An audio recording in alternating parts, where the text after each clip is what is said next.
Hello everyone and welcome to Gurung's classes. Today we'll be doing pastoralism, okay, of class 11 environmental science, okay. We are doing mode of existence, and of different mode of existence today we will be doing pastoralism, okay.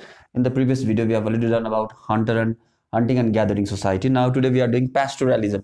Now what do we mean by pastoralism? Okay, now pastoralist or pastoralism means, okay, those group of people who, okay, don't hunt, don't gather the forest products, but they, what they do is they rear the animals, especially the domestic animals. They domesticate the livestock, okay, like goat, sheep, horse, donkey, camel, okay, or sheep also, fine. And after that, they get the animal products from there, like meat, hide, butter, cheese, milk, etc. And then they exchange those, or they sell it, okay.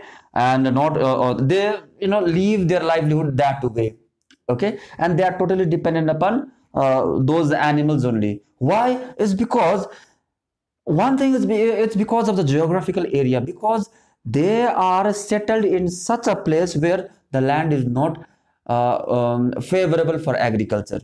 Number one, okay, the temperature is very high, the soil is also not good, the soil is not fertile, okay. And number three, for the past many years, okay, it has become a trend in their family, to raise the livestock. So because of that also they've been following the trend, okay. So because of that, now in the various parts of the world still these people are there who rear the livestock, and then they, this is how they survive. Even in nowadays of the government, okay, they've the government also favors pastoralism, and asks the village people to rear animals, like to have a poultry, yes or no, or to have sheep, goats, cows, buffaloes, etc.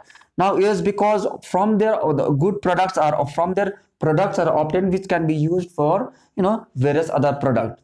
Long time back it was started, okay. And then when we talk about pastoralism, still there are people like like the Somali, like we have heard about in Africa, like Somali pirates. But now the question is also again, there is, why did they become pirates?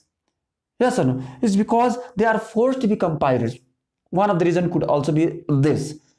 Yes or no? Because the land is not arable, the land is not fertile, they don't have anything, to earn. Unfortunately, they end up in becoming a pirate. This also could be one of the worst reason, like the Maasai of of Africa only, or in the Tibetan plateau also. Still people, they they have his huge amount of ships and all, okay.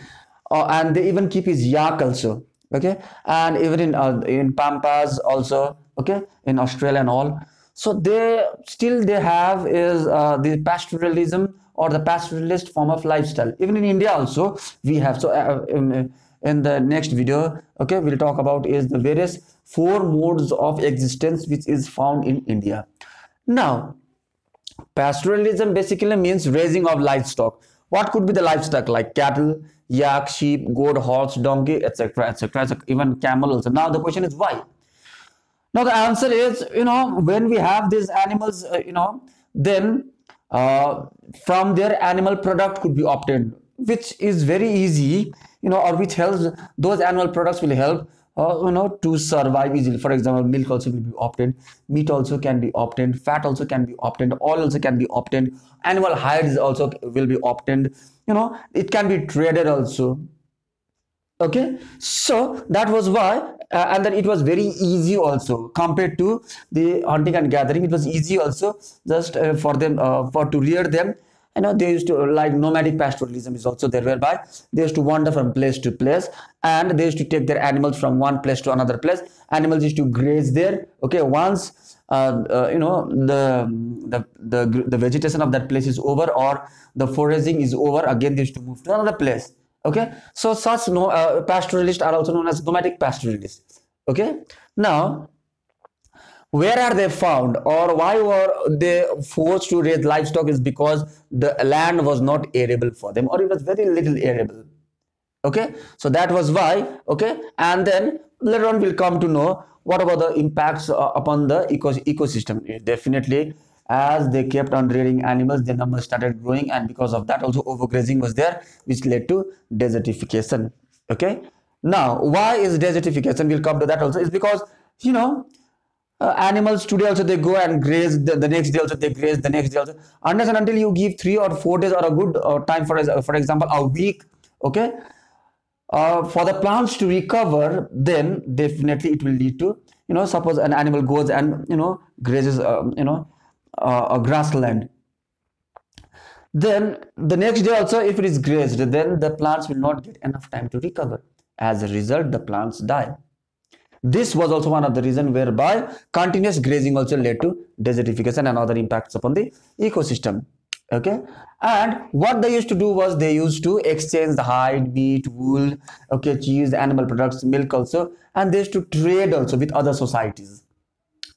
Okay, now from the social organization point of view, most of them were nomadic. They used to wander from place to place. So that was why they were totally dependent upon the ecosystem, the nature, the rainfall, the wind, etc. Okay, and though other form of, you know, pastoralism were found to settle, to make settlement. Okay, and then, and this thing, they used to compile wealth and they used to participate in international trade also. That means they used to trade. Okay, like pastoralist group of one country used to trade with the pastoralist group of another country. This also, this is definitely without any country's participation, since the border was very porous, since the border was open. So this also could sometimes lead to border tension. Okay, and this could also you know, lead to the exchange of diseases also, sharing of diseases. Okay, so these were the consequences, and this could even lead to, you know, war also. Okay, now sometimes even in India also, you know, the fishermen sometimes unknowingly they cross the Indian border. Okay, the certain kilometers of Indian coastline, and they enter the area of Pakistan, and again they get caught there, and again likewise Pakistan fishermen are also caught by Indian the coast guards and all, and then again they are again, you know, returned back accordingly. Okay, so what they did was, okay, they impacted upon the environment and the ecosystem became dry. Okay, and as a result there was a direct impact upon the ecosystem. Okay, they used to have is a tribal chief. Yes, definitely a tribal chief, a very old man, elderly man with huge, you know, experience, who used to be designated as a tribal chief. And since, you know, there was a kind of social status unknowingly, you know, formed, one having these number of cattle, another having a more number of cattle, so he was considered to be more wealthier than the another one.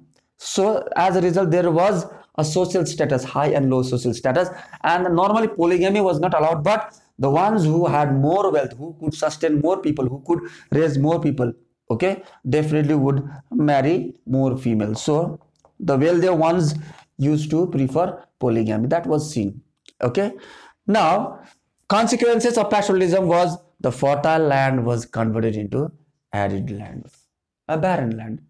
Yes or no? Yes, because there was, you know, there wasn't any monitoring system to control overgrazing because of that also. Okay, and as I told you, economic status was, some of them had low, some of them had high, according to the number of animals they had. And then the animals they used to, okay, you know, trade, the animals they used to trade for animal products, and they even formed small cities also, groups also, small societies also, organizations also, okay, where they used to stay. Okay, the nomadic group used to wander, but some of them they formed cities also of small families. Okay, but they had a huge impact upon the ecology. One of the huge impact is they converted the land into arable land, fertile land into dry land. Why? Because of extensive grazing. I told you enough time was not given for the vegetations, the grasses, the plants to recover. Yes or no? Now, and on top of that, they used to cut the forest, you know, to make their settlements. Number one, to grow those plants, or to grow only those plants which animals could graze upon. And then because of that, they used to, you know, cut the plant. With the invention of fire, with the use of fire, you know, the forest was also cut. As a result, you know, there was a huge growth in the livestock, in the herbivores, in the domesticated animals, the cattle. So their number grew in a huge number. Because of that also, it led to the extinction of some of the animals. Okay, I have written gene erosion here, and because of that, land also eroded, flood occurred. Okay, and then because of that, there was a huge impact upon the environment. But later on, when agriculture started, when industrial revolution came into existence, then slowly and slowly this pastoralism form of mode of existence also slowly came down, and it is not seen everywhere now. It is seen only in those places where agriculture is tough, where the weather is tough, where living is tough. Okay, so there still people are there who still exist, or they live with the help of rearing animals. Okay, so students, thank you very much.